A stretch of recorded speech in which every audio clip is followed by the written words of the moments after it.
Sheikh, is taqleed, blind following, a imam, a particular imam, compulsory, and what are its effects? Yeah, there is no one that is obliged to be followed except the Prophet Muhammad ﷺ and the group of the companions. That is obliged to be followed, otherwise he's making a sin, except the Prophet ﷺ. No one should be forcing people to follow one person, otherwise they're sinning.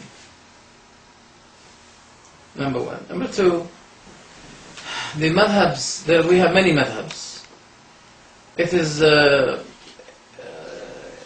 really saddening to believe that people had 4 madhabs in history. That's not true. There used to be something like more than 16 madhabs. Al-Thawri has madhab. Al-Tabari had madhab. There are many madhabs. So it's not only the 4th madhab.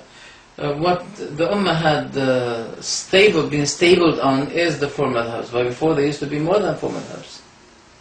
And those madhabs had taken a region kind of existence, geographic kind of existence.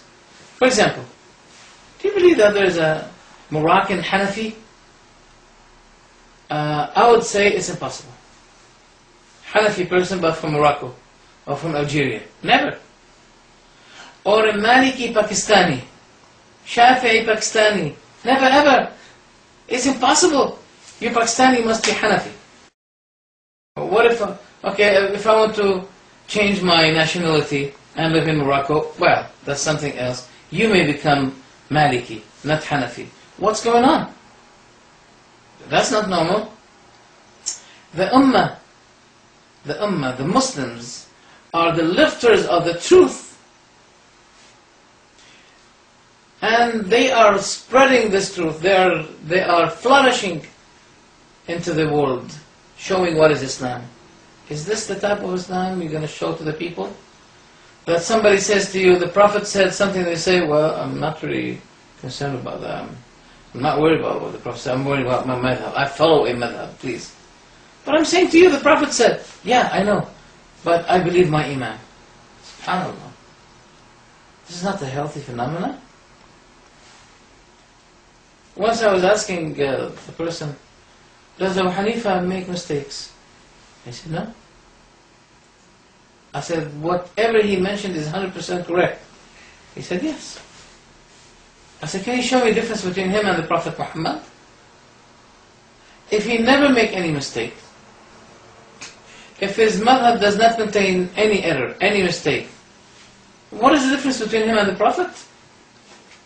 We know that all the sons of Adam are mistakable, as the Prophet Muhammad himself said, ﷺ, كُلُّ بَنِي آدَمَ خَطَّأ. You can't say except Shafi'i, except Imam Malik, except Imam Abu Hanifa. You can't say that. But what if a Shafi'i follower, he said, my Shafi'i Imam doesn't make also any mistake. All his madhab is 100% correct. So why do we have then 2 madhabs? If the 2 are 100% correct. Why? We know that the variety of the madhabs is based on the disagreement in many things. Abu Hanifa, he said something that Shafi'i disagreed with. So it is, for example, not haram by Abu Hanifa's madhab, but it's haram by Shafi'i's madhab. So what if the Shafi'i says, a Shafi'i follower said that my Imam does not make also any mistake. The Maliki follower says my Imam Malik never make any mistake. We should be, reasonable. We should reason with ourselves. If the 4 madhabs which disagreed in many issues, they're all perfect. So how can we solve this? This is a contradiction. It's a big contradiction. But people they're not ready to think. They just say, my Imam is such, and I inherited my father believed this Imam, so I have to believe the same Imam. He was born as, for example, Hanafi, and I have to be like him, Hanafi. Is this the message? Is this what Allah subhanahu wa ta'ala taught us in the Quran? Allah said, about the nations before us. وَإِذَا قِيلَ لَهُمُ اتَّبِعُوا مَا أَنزَلَ اللَّهُ قَالُوا بَلْ نَتَّبِعُ مَا أَلْفَيْنَا عَلَيْهِ آبَاءَنَا. If it was said to them, obey, follow what Allah has revealed, they say, no, but we're going to follow what we found our fathers following. This is what the kuffar used to be saying. We should not be doing the same thing. And we are the ummah which is in charge of spreading the knowledge, the Islamic knowledge to the people. Are we going to spread to them blind following? And we say that's Islam? This will be the deforming of Islam, in a matter of fact. Alright, so do those Imams who disagreed, are they infallible? You can't say they're infallible. They're disagreeing on matters. If you say, yes, they disagree, but this one is 100% correct, and this one is 100% correct, you should solve the contradiction problem, I think.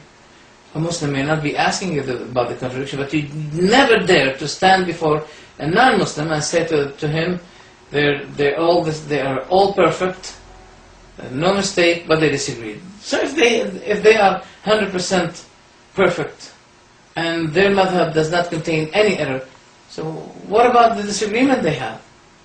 You're not going to be able. You can smash a Muslim, you can accuse a Muslim that he hates the Imams. As you know, Christians used to say that to us. They say, oh, you are the enemy of Jesus Christ. You are the enemy of his mother. Why? Because you don't believe in him the way we believe in. Oh, so I have to say Trinity, so I'll be the lover of Jesus Christ. If I don't say Trinity, I'm going to be an enemy to Jesus Christ. This is what some Muslims are saying today. If you don't follow madhabs, that means you hate Imam Abu Hanifa. If you say that Imam Hanifa makes some mistakes, you are putting down Imam Abu Hanifa. You are humiliating Imam Abu Hanifa. That's not true. So if you don't like people to call you the anti-Jesus because you did not follow their falsehood, and I know for sure that people are using the same tactics of the Christians. They say, you are the enemies, you hate the Imams. That's not true. But I'm saying what the Imams said. If you found the word of the Prophet, if you found my word disagree with the words of the Prophet, disagree with what Allah said, then throw my word away. Throw my opinion away and follow the book and the Sunnah. That's what the four Imams, they unanimously said this. So people, the blind followers today, they follow them in everything except in this term. They said, don't imitate us blindly. They said, don't imitate us blindly. So it's not that Wahhabi, for example, believe. No. The Imams themselves said, don't imitate me, don't follow me blindly. And follow the book and the Sunnah of Rasulullah sallallahu alaihi wasallam. So if they disagree, that means they're not infallible. And if they're not infallible, that means one of them had spoken the truth, and one of them had spoken mistakenly, had made a mistake.